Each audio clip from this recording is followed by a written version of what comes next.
Okay, so those are some of the things to look at, and great to hear from you. If you got any further questions in relation to any of those matters. All right, so now we'll look at some basic concepts in relation to tax effect accounting. Firstly, the accounting profit and taxable income are different concepts. So you need to account for the tax that you need to pay on your current taxable income, and also the future tax consequences if you realize assets and liabilities at their carrying amount on your balance sheet. So generally speaking, this is how you do your calculation, or most of us. We roll over our prior calculations and calculate our under and over tax amount. We then prepare our statement of taxable income and we calculate our current tax expense and current tax liability. We then go to our balance sheet. And for each line item on the balance sheet, we ask what is the tax base of the asset and liability, calculate the temporary difference on each of them, and calculate any deferred tax asset and liability.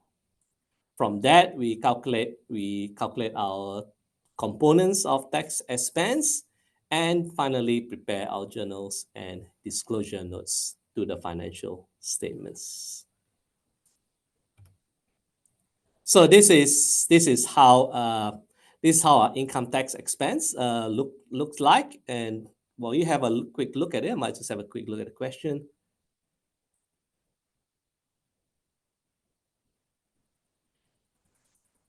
Okay, so in relation to question, I've got a question from Mancy, whether the tax EBITDA includes the add back or any thin cap adjustments.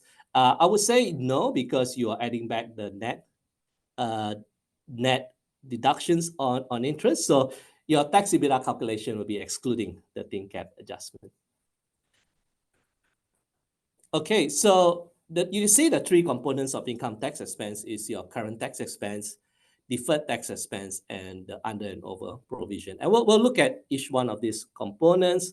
At this stage, if your trial balance does not break it up into these components, that's fine.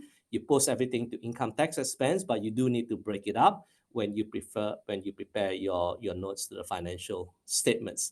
However, if you do CB, if you are a significant global entity and the group prepares a country by country report, I would say that would make it a lot easier if you do break it up between current tax and deferred and under and overs in your trial balance. It makes it easier to automate the calculation.